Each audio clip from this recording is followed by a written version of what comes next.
Brewers were not messing around on Saturday night, man. They wanted action on the base pass, and they got it, and they're off to a 2-0 start. Talk about that in our special bonus edition of Locked On Brewers.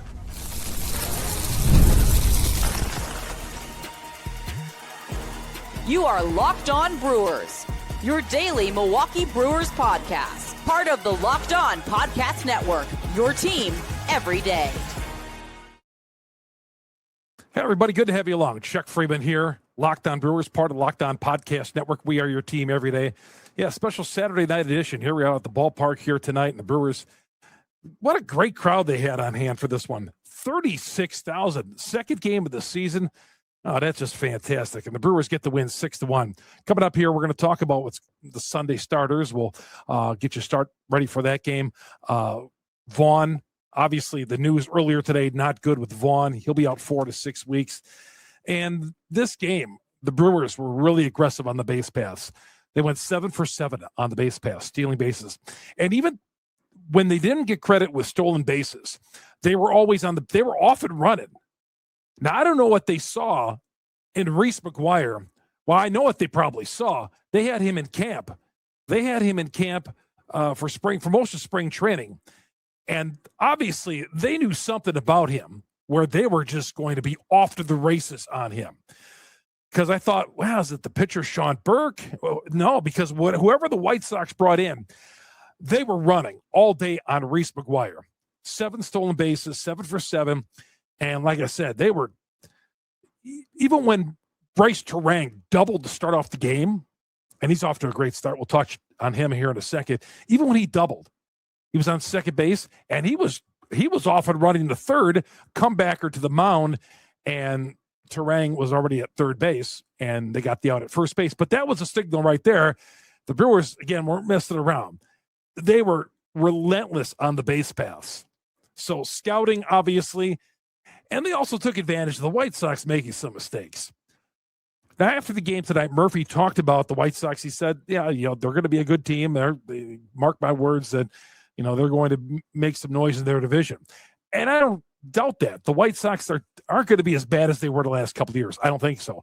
But they showed some signs of that here tonight against the Brewers. And the Brewers, they feast off teams like that. You make a mistake, you throw to the wrong base.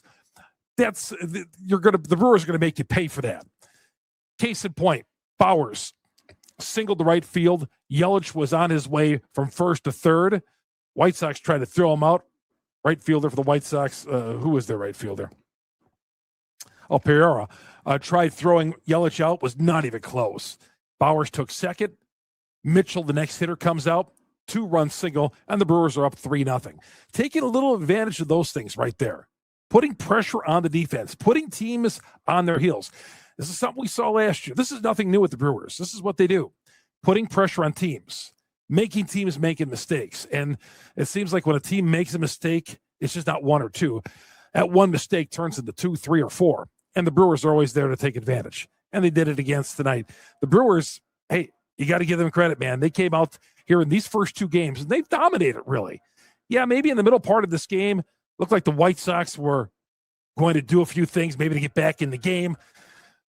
And the Brewers are up 4 runs, and the White Sox get a guy thrown out at home plate to end an inning. Why would you do that? I mean, the Brewers never make mistakes like that. If you watch Pat Murphy's teams, don't make the third out, went down a few runs at home, at third base. They just don't make mistakes like that. That's what happens when you have players with high baseball IQs like the Brewers have, and I think that counts for stuff right here. So aggressive on the base paths, being smart, and taking advantage of a few miscues and getting a team back on its heels, that all led to the Brewers' 6-1 win. Now, also tonight, starting pitcher Chad Patrick, yeah, he wanted to go longer. He was probably going to go 5 innings, and they had Ashby up in the bullpen, right? Well, I feel like Ashby pitches every game. I feel like Ashby's pitched in every game dating back to last postseason. Man, that guy's, I feel like you look up and Ashby's in the ball game. And Ashby got into this ball game in the 5th inning and, helped Patrick get out of a little bit of a jam there. And Patrick did not get credited with the win because you got to go 5 innings. And obviously Chad wanted to stick around and not only help his team, but get credited with the win. I thought he pitched well enough to get the win, but he didn't go the 5 innings. And at this point, they're not gonna push things a little bit. But great crowd on hand. Brewers get 4 hits in the first inning and get off to a 3-0 lead and never look back and go on to a convincing win in this game. So, and by the way, how about Brice Turang? I've been talking to you all off season about my guy, Brice Turang. He's got 3 doubles in 2 games. 3 doubles in 2 games. That guy is going to get some MVP votes. I know it's only through 2 games of the season, but I've been telling you, I think that guy is a budding superstar. Brice Turang. Let's not let him leave the ballpark here. I'm not saying not let him go back home after this game, but I'm saying let's not let him play with anybody else, man. He needs to be a lifetime Brewer. I'm telling you, this guy, and you know what? He's still getting better. We have not seen the best even yet out of Brice Turang, and it's some hard, loud outs tonight as well. All right, the news on Vaughn. We've talked earlier this morning when the news first came out regarding Vaughn, out 4 to 6 weeks with the broken bone in his hand. The second Brewer now to come up with a hand injury. So let's hope when we get to the ballpark here tomorrow on Sunday, we don't have any more of that kind of news, because that's we've had 2 hand injuries so far and 2 guys out for a few weeks of the season. Chourio out, they say 2 to 4, and now with Vaughn 4 to 6. So what's going to happen here? As I talked about earlier today, Bowers is going to play some first base, and Bowers played first base tonight. But you're going to see Gary Sanchez play some first base, right? Jefferson Hero is going to get into the game as a backup catcher. Even Murphy was saying that there's not going to be many opportunities maybe for Jefferson, because Contreras is the everyday guy. Contreras doesn't want to come out of the lineup. Contreras wants to catch every game, and all the more reason why you love Contreras, because he never wants to come out of a game. Now, I wonder if on a Sunday game, if we'll see Jefferson make his debut on Sunday. We'll see. There is a lefty on the hill for the White Sox, which we'll get to here in a little bit. But Vaughn, 4 to 6 weeks. And you know what? The Brewers down 2 starters, but they're going to do what they do. And you know what that is? They figure it out. All right? While other baseball teams, they cry and they worry and the fan base worries, we get down for a couple of seconds about one of our guys getting hurt. But the Brewers are always able to pick it up. Like last year with Chourio on the disabled list, Brewers come out and win, 14 in a row with him on the injured list. Now Vaughn and Chourio, and 3 guys, preferred starters in that rotation, okay, who were hampered, let's say, in spring training. I mean, we're going to see Woodruff coming up on Tuesday, but he's not able to go on opening day. So you got 3 of those guys, including Logan Henderson. Priester, news good on Priester. So the Brewers battle injuries with their starting pitchers. They got 2 starters out, and they've come out against 2 games and beaten the White Sox twice. And though, again, you can't say, and I've seen this already, some people have written me in DMs already after the game, said, Chuck, they're beating the White Sox. No. And I'm with Murph. Murph was propping up the White Sox, but I don't think he was all that wrong on that, right? I mean, you're never going to degrade your opponent, but the White Sox are on the rise, and they do have some talent out there. Are they going to win 93 games? No. Are they going to factor in the divisional race? Probably not. But the Brewers went out there and did what they had to do. Don't say, well, they've only beaten the White Sox. No, the Brewers have gone out and did what they've had to do here in these first 2 games. And that's win games. How about Garrett Mitchell? 2 stolen bases. Garrett Mitchell, 2 stolen bases, 2 hits as well. And you know that center field spot is under watch from Murphy. You know that. The news on Priester, by the way. I'm going to take a quick break here. I got to take a quick break and come right back. I'll tell you some news on Priester. We'll set the starting pitchers for Sunday's game as well. Chuck Freeman here on Locked On Brewers, part of the Locked On Podcast Network. We are your team every day. You out here at the ballpark tonight, enjoying a Saturday night at AmFam Field.